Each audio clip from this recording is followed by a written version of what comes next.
What's a fantastic motivator for men? Shame. I'm telling you now, it works. Shame. If I'm around my house and someone was getting fat and all of us were to go, you're a fat fuck, what are you eating that for? I guarantee they'd train. Shame works with men.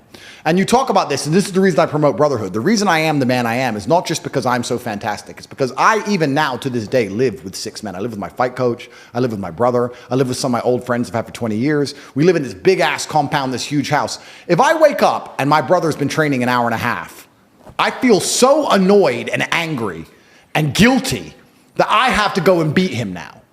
So that competitiveness keeps us constantly at edge. People say me and Tristan are best friends and our brotherhood is fantastic, but it is based on competitiveness. But we don't compete against each other. We compete to prove to each other we're a good teammate in the battle against the Matrix. How do you get there?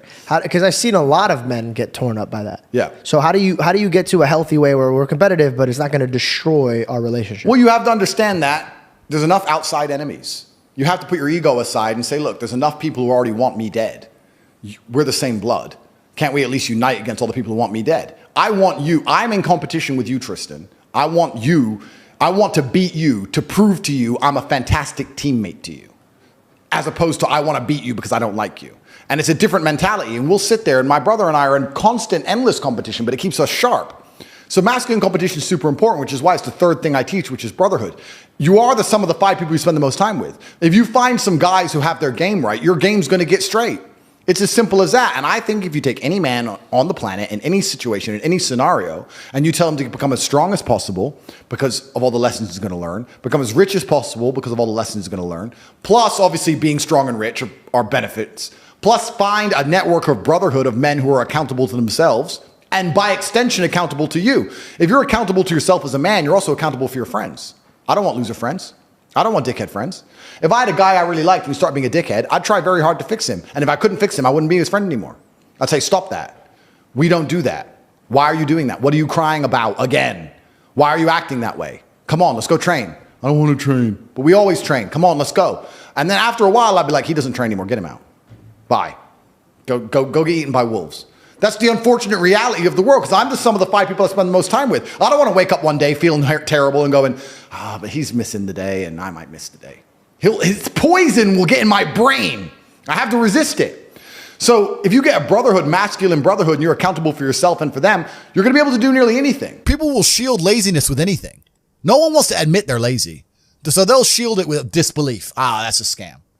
Or I don't work hard, I work smart. Bollocks. More cover. For just anything it takes to say, I don't want to work. Do you believe in that? Work smarter, not harder? I believe in both. Yeah. But there's a time when it comes to work smart. And most people are trying to do the smart work before they do the hard work. It's kind of like talent, right? You don't notice if you're talented at something until all the hard work's done. Yep. I could be the most talented tennis player in the world, but I don't play tennis. So if I go down the tennis court, Joe Schmo is going to smoke me. I don't get to see my talent until I've worked so hard that I'm in the top 1%, and now I'm beating them because I have some God-given gift. Yeah. You understand? Yeah. You have to do the hard work first. If there's no hard work, there's no smart work. So someone's going to sit there and go, I work smart, I don't work hard, so I only have to work an hour a day. If working smart gets you a lot done in an hour a day, then you should work smart for 12 hours a day and get 12 times the work done. I am absolutely and utterly a believer in hard work. I'm a proponent of hard work. I have all this money and all I do is work. My entire life is work. This podcast is work. I'm getting in the car. I'm going to another meeting. Work. I'm going to fuck a bitch. That's work. She's going to be on my arm at the in Cannes at the film festival. That's more credibility. I consider it work to fuck her. That's work. I want to go to the gym so I'm in good shape. Work. It's all work. My entire life is work. And people don't want to look at life that way. They want to talk about work-life balance and being lazy and all this crap. I don't believe in any of that. I believe in if you want to win, you have to outcompete the man who's prepared to do nothing but work. It's player versus player. If you're going to sit there and go, I don't want to work more than an hour a day, well, the guy who does want to work more than an hour a day is going to beat you. And no matter how smart you are, there's always a smart dude who's doing the same smart work you are for more hours than you're doing it. That's just the nature of the game. And we talked earlier about speed. Most people go, it's only 2 weeks. It's only a week. It's only a week. The people who say it's only a week are the people who are broke. They don't value time. That's the reason you're all poor, because you say it's only a week. So, it's tomorrow. Oh, I'll do it later. It's only an hour. It's only a day. It's only a minute. You are competing against people like me. We do not waste a second. Being a normal man or an average Joe is always going to suck. The only way to have a good life as a man is to be exceptional in some fields. Here is how you do it. Yeah. You need to work your ass off. They delete me. They want men to stay depressed, semi-depressed, miserable, paying the taxes, just rich enough to pay tax, too broke to do anything else. Yeah.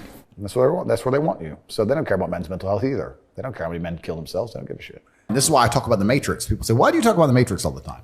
And I say there are people who are living right now in a computer-generated reality. If you believe everything you're watching on the news, you are believing a complete false version of reality. And the idea of that reality is to keep your brain occupied enough so that you'll continue to do a shit job for shit wages and pay your taxes until you die. That's exactly this. That's the plot of the Matrix movie. They're abusing your body and controlling your mind so that your body will sit there and do what they need it to do until you're no longer useful anymore. And that's exactly what's happening. And another question I get is people ask me why I'm so interested in this fight against the Matrix. And I try and explain to people that I believe this fight cannot be avoided. I think you're either combating the Matrix and fighting against the garbage they're telling you, or you're believing it. And if you believe it, then you end up fighting against yourself. You end up fighting against your own mind. You can't avoid the battle. If you're a full-grown man and you believe everything that's on the news, you're going to end up fucking semi-depressed, divorced, miserable, broke. Like your life's shit anyway. There's no way to escape this fight. You're either buying their crap and fighting against your mind, or you're fighting against their crap. There's no other way to do it. I've never met somebody with a fantastic life who did not completely and utterly believe in themselves. I've never seen somebody massively succeed and they didn't believe in themselves. Ever. I've never seen somebody who just allows life to happen to them and become blown off course by some sadness, end up doing massively monumental and important things. I've never seen it. And if she leaves me afterwards, let's say she just likes to leave men, I don't care. Yeah. I'm still working. You're still crying. You can't possibly ever beat me. I'll continue to beat you into eternity, as will my bloodline. You will sit and pay the price for the rest of your human years. Even your ancestors above you are disappointed in you, and your offspring for the rest of your lineage will look up and say, my great-great-great-grandfather was a loser because I broke his heart, and now we've been broke ever since. Yeah. Chess and fighting are remarkably similar. Very. You have to know what your next move is going to be countering his next move. And there's no luck. If you lose, you made a mistake. There's no such thing as a lucky punch. If I'm losing a fight, or if I'm beating some guy up, and he hits me with one shot and knocks me out, and people go, that's a lucky punch. He's trained his whole life to punch people in the face, and he punched me in the face. You call that lucky? I call that good. I think it was a very good punch. Excellent. Probably his best punch of his career. No such thing as lucky punches. Same thing with chess. If and you also lose, you left your guard down. Absolutely. It's my fault. Same thing with chess. Brutal self-accountability. If you lose, you made a mistake somewhere. How do you learn that? You have to go back, reflect. You have to watch the game back, play the game back. Where did I make the mistake? You don't blame your opponent. You blame yourself always in chess. It's self-accountability. So when I stopped playing professional chess, I decided to move over to fighting because they're very similar. It's one-on-one. It's not a team sport. So that's why I chose to fight. But I never considered fighting fun. I never took it as, ha, ha, ha, this is fun. I was out to hurt people. For real. Firstly, let me tell you something about myself and most rich people. We don't own anything. I don't own anything. I don't own anything. There may be a trust fund in Ecuador that owns a company in Singapore that might own a yacht that I can borrow, for example. But I don't own shit. So that's the first thing. The second thing, you have all these different jurisdictions around the world. It's extremely complicated. How are you going to tax a rich guy? He has houses here, houses there, company here, company there, all the companies making a loss. Does Starbucks pay tax? No, Starbucks supposedly doesn't make money. Supposedly Uber's never made profit. An app on the phone with millions of cars around the world and people working endless hours for them and them getting a cut of it to run an app. Supposedly they've never made profit, never paid a penny tax. Funny how that works. You can't tax the rich. It's too complicated. You can't tax the rich. It doesn't work. All you're going to do is just drive them into other countries. If England right now today were to announce a huge tax on the rich people would just go, oh, cool. I'll base my company out of Belize. 2 pieces of paper. Fuck you. We don't really learn lessons unless they're learned the hard way. Yeah. I believe that unless a lesson has taught the hard way, you're not going to learn it. You can have so many near misses and people won't learn their lesson. Bro, you must know a guy who goes out there, nearly crashes his car, doesn't slow his ass down till he wrecks it. Yeah. Like, this is how people are, right? So you need that pain for the lesson to sting enough to really genuinely go inside of your mind. And it's the same with everything. It's the same with driving a car or business. Truthfully, if you want to learn a lesson about business, you're going to have to suffer at some point, right? So we always say that most people are not successful with their first companies, X, Y, Z, blah, blah, blah. I get that. The truth is there's a lot of people who make a lot of money with their first company, but they just spunk it, act an idiot, and it all blows up in their face. And that's how you get the discipline on your fourth company that when you have $3 million in the bank, you just leave it there. You know, it's Yeah. and don't be done with it. So you need to go through some pain. You need to experience some negative things. You need to have to a degree some trauma to really even learn any lessons. So yeah, business studies. You're right. The book that's not going to teach you anything about business. You need to get out there on the streets. You need to make mistakes. You need to suffer. You need to have the tax man knocking at your door. You got to deal with all that stuff so that you make sure it doesn't happen again. I really think that humans are stupid enough to only learn the hard way. That's kind of how it works. The problem with owning something is that it can be taken from you. So let's look at it the American way. In America, litigation is a big problem. Everyone gets sued all the time. So you don't want to own anything because if you get sued, then you're going to have to pay that debt and you might have to sell your assets to pay that debt. Not if it's in a company though, if it's in a limited company. Correct. This is the point. So Yeah. people don't own anything themselves. Okay, so they only feel their company. It's a limited company owns it, Yeah, a trust yeah, owns it. exactly. So you understand what I'm saying? Yeah. Look at the Panama Papers. Yeah. Look at it. And then it gets really complicated. And this is what I'm saying, where the average Joe Schmo at home has no idea how Exactly. this stuff Yeah, works. yeah. Because let's look at Nike, for example. Nike doesn't pay any tax. Why does Nike not pay tax? Well, I'll give you a very simple version. They have two companies, one set up in Belize with a 1% tax rate, one set up in Europe. The one set up in Europe sells Nike trainers, pays all the staff, pays the stores, sells all the shoes, makes all the money, boom, boom, boom, makes millions and millions and millions in profit. The one in Belize owns the trademark. So after 100 million, 200 million, whatever it is, comes into the European company. The European company has a debt to Belize to use the trademark of all the profit. Isn't that coincidental? Yeah, right. That goes to Belize. Then Belize government comes along and goes, give us 1%. Nothing. Boom, boom, done. Tax paid. It's all a scam. It's all a lie. It's all a scam. The person who get fucked, it's always the same. It's the guy in the middle. Yeah. The guy in the middle is going to get wrecked. It makes me laugh when they talk about, we're going to increase taxes, da-da-da. When they talk about increases taxes, they're not trying to chase down the billionaire on his yacht because they can't. They're trying to chase down the guy with an address who can't move, can't leave. He has a mortgage debt, 2 kids and a dog, living somewhere in Sunderland, and he's stuck there. And life really doesn't have to be that complicated. When you see somebody that has something you want, you just got to try and work out how they got it. Yeah. And that's the missing part. Most people see people with things they want and they don't do the second half. They don't try and work out how they got that thing. Oh, my man has a Ferrari. Okay. I wish I had a Ferrari. Okay. They don't sit there and go for an hour. How did he get a Ferrari? It doesn't cross that part is the part they don't want to do, right? They just go, oh, he has a Ferrari. Wish I had a Ferrari. And they go back to TV. Yeah. And that's why they lose. If you don't want to buy a jet and you don't want to buy a yacht, you're never going to need more than $20 million, really, because there's nothing to buy. And you can rent the yacht and the jets. You can charter yachts, you can charter jets, which is probably smarter anyway. I had a jet, I owned one for a few months, and I sold it. And the reason I'll never buy a jet again, They can track it. all these on Twitter are tracking them. That's Top what- G's jet. I'm not having it tracked. But no, the LVMH guy, he just sold it now. Because I don't want everyone knowing where I am all the time. Yeah. You can buy a nice house in most places on the planet. You can buy 2 or 3 cars. You can buy some diamond watches. You can buy some nice clothes. And that's all there is to buy. What's actually kind of amazing to me is when I was poor, I thought, if I got rich, I'd buy all this stuff. And now I'm rich and I can buy anything I want. And there's nothing to buy. There's nothing to buy. Clothes, I already have too many. My wardrobe's completely full head to toe. Don't wear most of them. Diamond watches, you get 10. How many do you really need? Cars, I have 28. I drive like 4 of them. Like, what's there to buy? Coffee, dinner. Yeah, true. There's nothing to buy. So the money is just about influence and power. That's all it's about. All I know, what I will say as a matter of fact, is this world is hyper competitive, especially as a man. Most men are walking through life and they don't realize that it's constant competition. And this is my point. If the world is truly that competitive, you do not have time to be depressed because it's a non-competitive mind state. You could be depressed for X, Y, Z, whatever. I'm not depressed. And I want the money you want, and I want the girl you want, and I want the status you want, and the car you want, and the house you want. And I'm going to get it, and you're fucking not. You're playing a game, and it's a competitive game, and you need to build a mindset that allows you to be ultra competitive. And if you want to sit there and say, no, I want a non-competitive mindset, then fine. You know what you call people who do not win competitions? Losers. Correct. Yeah, I think I had the best possible upbringing a person can have, which is good parents and no money. I didn't get famous or rich young, which I also thank the Lord for. I think a lot of these people who get famous online quite early, I think they miss out a lot of life. It's not real life. It's not real life. It's not real life. No, I had real jobs and I did real things and I was really broke and I was really on the bus and really trying to pay rent and doing real stuff for a long time. I always say I'm not rich. I'm a poor man with a lot of money. I always used to say that. And I don't want to brag or anything, but just because I get asked this question a lot. I've been extremely successful. I have hundreds of millions of dollars. In fact, I think our last valuation across everything we own we're almost at B now. So we're doing very, very, yeah. I'm a billionaire. Top G's a billionaire. So we're doing extremely well.